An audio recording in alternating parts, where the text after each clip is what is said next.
Hey, this is Daniel Grove. In this video, I'm going to show you how to make super cool cyberpunk or special effects photos like these. Now, I recently had a group photo shoot with a bunch of models dress up, and it was a lot of fun, and the photographers had a great time, as did I. And I thought to myself, I should make a tutorial on how to do these types of edits that I've been doing. And I'm going to be real generous and even offer these overlays that I've made from scratch myself, offer them for free. So that's probably why you're here, is just to download the pictures and run off and use them. And that's totally fine. No hard feelings. But if you want to learn something cool, and learn how to use them the way I use them, then check out this video because you're going to learn a lot. Now I'm going to break it down in different levels of complexity. We're going to start with the easy stuff, level one, and we're going to work our way up to more complex techniques for adding overlays, tweaking them, and getting the most out of them that you can. So let's start with level one, which is simply adding an overlay on top as a foreground to an image. So I've got this picture of my friend Angelita here, and we're going to add an overlay on top of her hand like it's a hologram. So I've got my folder here on top, my Windows Explorer folder. I'm going to click on the circle graphic and drag it and drop it on top of my Photoshop file, and it instantly becomes into my Photoshop document as a new layer on top. Now, when you do that, normally you will get these transform controls. So it's asking you, hey, do you want to put it here? Do you want to size it here? Do you want to rotate it? And once you've done all your, transforming settings, then you have to click the check mark up top. That means, yes, I'm done transforming. Now I'm ready to get on with the rest of my photoshopping. If you cannot drag and drop an image into a document like that, then you will have to do it the more complex way, which is opening the image in Photoshop like so. Control A to grab the entire photo, Control C to copy it, or you can go to edit and copy, and then go to your actual image, and then go to the image you want it added on top of, and Control V for paste, or edit and paste. I have found that some Photoshop users in my classes cannot drag and drop images as layers, and I do not know why. I don't know if it's a driver thing or a operating system thing. I honestly haven't figured that out yet, but but hopefully you're able to drag and drop because it will speed up this process a lot. So I'm going to delete that one. Here we go. This is the image that I dragged on top. Now here's the secret. Ready? Level one, put your layer on top, go to blend modes, which normally should say normal, and put it on screen. Hit enter once you're done selecting screen mode, and using your move tool, which is V on your keyboard, you can grab that layer and move it up. And you can also resize it. Oops, we can shrink it down, put it right on top of her hand, either coming out of the tip of her finger, or you can put it on top. I kind of like it on top, like a little globe spinning on her hand. So before we enhance this and make this look brighter and more cool, I want to explain to you what just happened. So we used an image with a black background. This overlay that I made has a completely black background. The subject itself, has various colors that are usually brighter colors.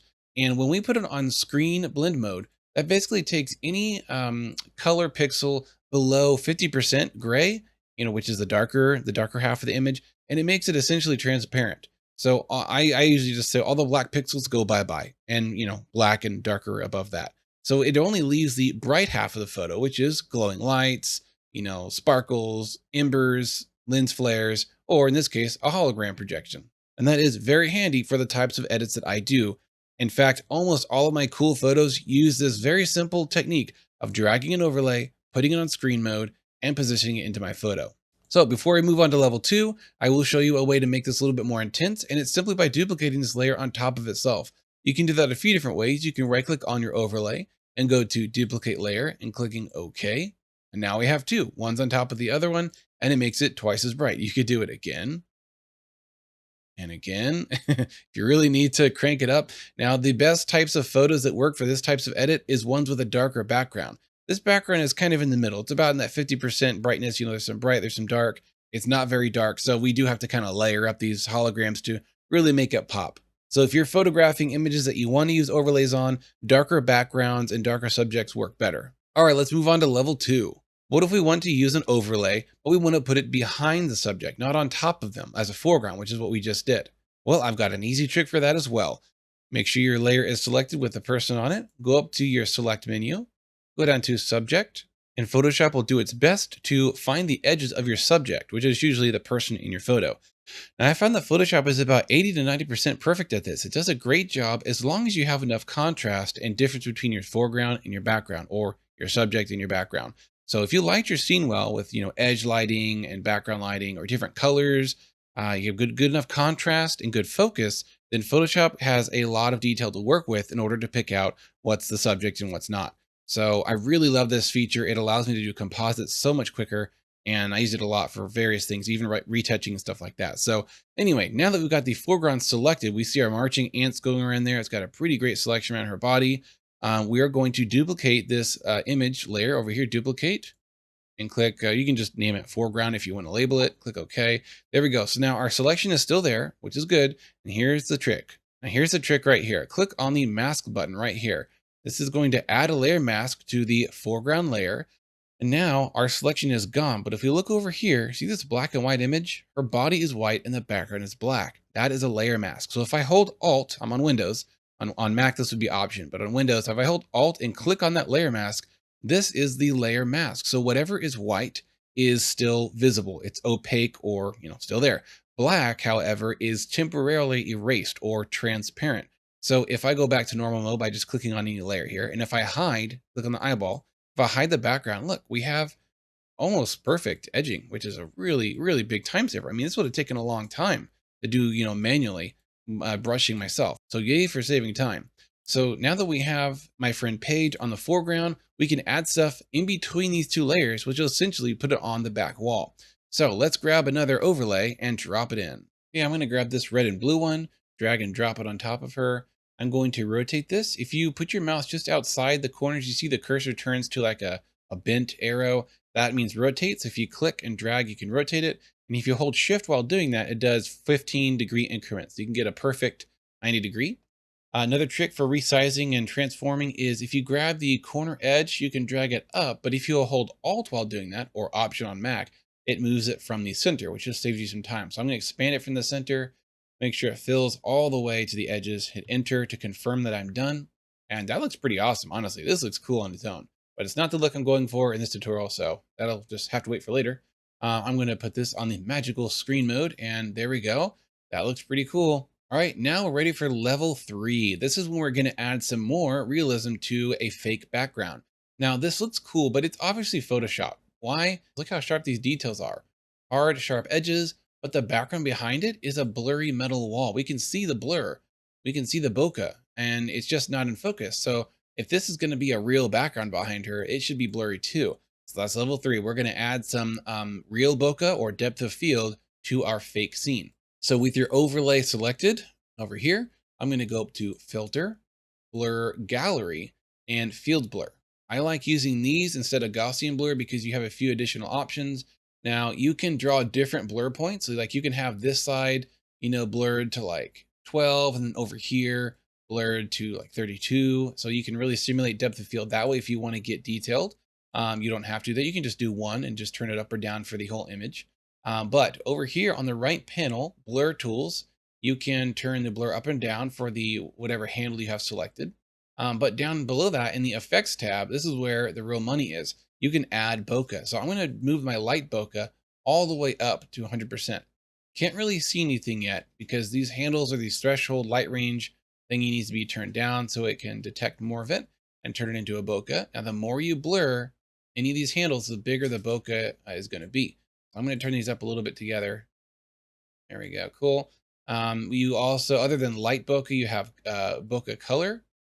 So this is just a kind of a different way. You can kind of mix these to get a good blend of what you want, and also play with these to set the threshold. So already this looks much more believable. Like I feel like there's a projector or some laser lights or something shining on the back wall behind her, and she's standing, maybe 5 or 6 feet in front of it. You can also use this blur trick on foreground overlays, which we'll get to later, to give it a real sense of 3-dimensional depth. Okay, moving on to level 4 of this tutorial. What if we don't like the color? Let's say it doesn't match or we want something else. We can change the color of an overlay in a few different ways. The easiest way is to select that overlay image layer, press Ctrl U, which brings up the hue and saturation adjustment. So if you want to do it the quick and easy way, just play with your hue slider, which will adjust all the hues in the image together at the same time, basically moving them around the color wheel in either direction. Sometimes the colors look a little funky, so it's not a perfect solution. But if you want to adjust one of the colors specifically, sometimes you can get lucky and pinpoint it by using this drop down. So let's say the red one. I want to change that red color to something else. So I'm going to select reds. And now I'm only looking at the red color range of the color spectrum. And I'm going to change the hue of that. Look at that. I'm only adjusting what used to be red, and I can make it, purple. I'm going for blue and pink. I can do that. I can go the other way and make the red more yellow or orange. Now that does get some color artifacts, and that's just going to happen. It's inevitable. But there we go. That's how you can adjust specific colors. You go back to your master, so you can go back to the master controls of the whole layer. That looks kind of cool. Another way you can change colors of things is by using the color balance. So I just canceled out of that. I undid it. So to play with your color balance tool, press Control B, B for balance. And now we have a shadows, midtones, and highlights of the overlay image, and we can tweak these colors. So let's go to the highlights, because most of this is pretty bright pixels, and we can tweak it. So we can make the highlights more blue or more yellow. We can make them more magenta or more green, more cyan or more red. Now this is much more noticeable when you're using an image with a large color range, like a portrait of somebody. It's a great way to add some mood to an image or a layer, but sometimes this can get some subtlety tweaks that you need. All right, let's move on to level 5. We're going to add a foreground. So before we do that, let's do a background like we did earlier, and then we'll add a foreground. So with our image selected, go to Select, Subject Select. Okay, we have her selected. Let's duplicate this layer.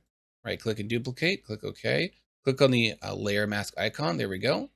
Let's do this one because it already has a dark blue and purple hue to it. Put it on screen mode. There we go. That's our background, but again, it's too sharp. So we need to blur this a lot. So blur gallery, field blur. We're just going to leave one control point, turn it up to where it roughly matches the blurriness of the background. There we go. I know we're losing detail, but it's okay. You can't keep all the details in every single image. There we go. That looks pretty nice and abstract. Now we're going to add a foreground. Let's try this one. It has some bright colors, which will stand out on the dark background. Hopefully there's a hole for her face to show through. Put it on screen mode. That looks amazing. I love this. Now, depending on how close you want this foreground element to look to the camera, if it's say particles and dust or sparks and you want it to look like it's right in front of the lens, then you're going to need to add some blur. So again, we're going to go to blur gallery, field blur, turn it up to however much you want. Let's make it really close to the camera right there. And sometimes you can get away with adding some bokeh. The more the blur there is, the better the bokeh is going to look, by the way. So if it's real high, you get a lot of nice little shapes there. So let's leave it there. Pretend that we're happy with that and click OK. Now it really looks like I'm looking through some, glowing strings or neon lights or something like that. And remember, you can always resize these things. I'm going to hold Alt and make this larger. Let's say if it's covering up something in our photo, we can resize it or move it around. We can rotate it upside down if we need to. But when you click Enter to the transform confirmation, you do need to wait for these filters to finish rendering. So this is a blur. It's happening right now. Got to give it a few seconds. And there we go. That looks pretty awesome. This is level 6. All right, what if the subject select is not perfect? We need to fix the mask. I'm going to use Select, Subject Select. And let's see how good of a job Photoshop does. It missed the top of his hood because it's so similar to this dark area. And it missed these little holes in his arms right there behind him. So we can fix that real easily. Let's go ahead and finish this technique. So duplicate the layer. Turn that selection into a mask. There we go. Let's just hide the background layer right there. And look at that. We can actually see some of these are kind of faded away. So there's a few different ways to fix this. One way, which is the most, precise, but also more time consuming, is to use the brush tool. You have to select the layer mask over here, that black and white thing. You can press B for brush or click on your little paintbrush over here. Let's use the Photoshop brush that allows us to adjust the hardness. So I'm going to put my hardness at around 88%, doesn't have to be exact, and a pretty small size. You can use your brackets on your keyboard, right and left, to size your brush up and down. Now remember, painting white will make the image appear, such as that. Painting black will make it disappear. So we want to bring this back in. So let's use our white brush and let's click and paint very carefully and slowly along where we think his hood should be. And these areas back here are not part of his costume. So I'm going to switch to my black color by just hitting the letter X on my keyboard. Watch over here. X inverts your foreground and background color. And if they are not black and white, hit the letter D to make them black and white. So X to flip to black, paint black over these little bars, white to fill in this spot right there. And any other little gaps you see, you can fill them in with the color white. Now, what about these holes? We can draw those in very easily with the color black, because what does black do? It makes things disappear. So we're going to make our brush very small. Again, like I said, this is time consuming, but is also the most precise. There we go. And a teeny tiny little blob right there. There we go. Another trick to help clean up your masks when you do an automatic mask from that subject select is click on the layer mask, go to filter, blur, and Gaussian blur. Do it by 1 or 2 pixels. So now the edges of the mask, if I alt click here, you can see they have a uniform blur all across the edges, whereas they were like this before. But now with the blur applied, Gaussian blur, they're this. Now what you do next is you can actually use levels, because what do we have? So we can actually use the levels, which is Control L, to kind of fine tune and shrink this selection inward. So if you brighten it, that means it's going to be expanding. I'm going to zoom in so you can really see what I'm doing here. With Control L, our levels pops up. Now, if we brighten it by moving this handle this way, look at that, our selection grows outward, which is maybe what you need. But if you need to go the other way, so you have too much of the background around the edges selected, you can darken your mask, which is moving the left handle this way, and it basically moves your mask inwards on your subject. Now you're going to lose some details, but sometimes I've found that this blur and levels trick really helps me solve a lot of my problems with my mask. So I'm going to click OK. There we go. Now our mask is moved inwards a little bit, and it's a little bit more precise. Okay, I think you're ready for level 7 of this tutorial. We're going to warp and overlay to match the perspective of our actual image. So I've already got him on a top layer. Let's bring in some overlays to make them fit the perspective of the background of the scene. So I've got some flat rendered images here, just basically like a flat grid. This is perfect for what we're going to do. So I'm going to rotate this sideways. So grab that, hold shift. Okay, cool. I'm going to make a wall over here, and I'm going to start it at this vertical beam. So right about there. And we're going to have this follow this 3-dimensional perspective, like it's shooting towards us like a wall.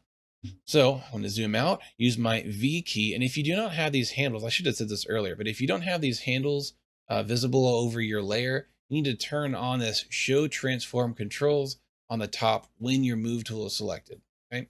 So now here's how you warp something to perspective. It's quite easy. You have to hold the control button on your keyboard. If you're on Mac, I think it's the command button. So once you hold that, your cursor changes and you can actually click on a corner. Look at that. You can do whatever you want with that corner. So I'm going to place this corner right here and then let go, hold control again and grab this corner and put this one down here on the ground. Okay. Now I got to do these two guys. Grab this by holding control.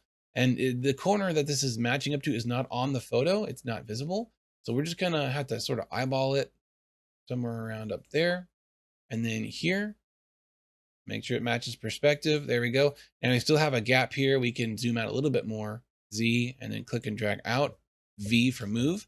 Now let's grab this corner and move it a little bit higher. There we go. We want it outside the frame of the photo. There we go. That's what I'm going for. Now let's make sure that it's stretched enough to match the perspective of my real scene. This warehouse I shot in was actually refrigeration storage for groceries. Turned into a studio one evening. Awesome. Click OK. And now the magic's about to happen when we turn it on to screen mode. Screen mode, boom, look at that. We can see through it and it looks very cyberpunky, like he's entering the Matrix or some virtual reality. Now we need to do the other side, so let's zoom out a bit. Grab another flat image, rotate it by 90 degrees, move it over here, enter to confirm. Now let's start warping those corners. I'm going to zoom in, V for move, control click on a corner, place it where it needs to be, right there. And control click that corner, put that down there. Click OK, because I can't see the other ones. I need to zoom out a lot, as I learned with my other wall. Move that somewhere around up here. This one directly below it, somewhere down there. Now, if you need to, you can use the paint tool. You can draw perspective lines if you really need to help you know where to place things. But I'm just kind of doing it quick and dirty right now to try to get it done. Screen mode, awesome. Look at that. Now we can do the same thing with a floor plane and even a ceiling plane, which is what I did in my final edit. And that is how you match perspective of a flat wall or door or sign or whatever. All right, you're ready for the final level, level 8 of this tutorial. I'm going to show you how to make the glow of an overlay look more realistic by adding glow onto your subject. So let's do our subject select trick real quick. There we go, duplicate, enter, click on the mask button. And now let's find a bright glowing overlay to add behind her. And then we're going to add some glow onto her to make it look realistic. So we need something pretty bright this time. Let's do this one because it kind of matches a purpley vibe we got going. Put it on screen mode. Awesome. All right. So we're going to click on her layer. and then click this plus button to make a brand new layer on top of her, put it as screen mode. And here's a trick that you may not ever known about. It's called a clipping layer. So right click on your top layer and choose create clipping mask. Now, whatever we paint onto this layer will only show up on her, which is just her body because we have a mask applied to it. So what I mean by that, click on that layer. Oh, we have to hit enter sometimes to get rid of this blue square. Click on your brush tool. Now watch, if I just draw white, look at that. I'm dragging across the whole picture, but it only shows on top of her because of the clipping mask. Let me undo that. So we can use that to our advantage to add glows only on her and not over everything. So again, B for brush tool, and I'm going to use a very soft brush. This is actually one that I made myself. It's just softer than the normal brush. And I'm going to use this color, so I can hold Alt and sample that color. It just gives you the perfect blue.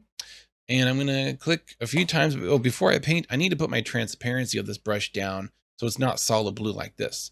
So you can do your transparency up here. You can drag this down to like 10 or 20%, or you can use your number keys, 3 for 30, 2 for 20. I'm going to do a few clicks on top of her right there. Got some blue on her ear, a few clicks right there. We're just doing the blue. We'll do the red in a second. And that is about all the blue we have. Anywhere where the red kind of goes behind her, you want to add some glow. This is a great compositing trick when you're doing superheroes with explosions or, you know, bright scenes behind them, is adding this little overglow technique. It just makes things look so much more realistic. I did a little bit much over here, so I'm going to use my eraser tool to kind of erase some of that. There we go. We got some pink over here. Pink on her arm. White right there. So this is a before and after. That's without it. That's with it. This is probably not the best example photo to use this technique on, but I have seen images where this really takes the compositing to the next level, where the glow just looks realistic. It really places them in that environment really well.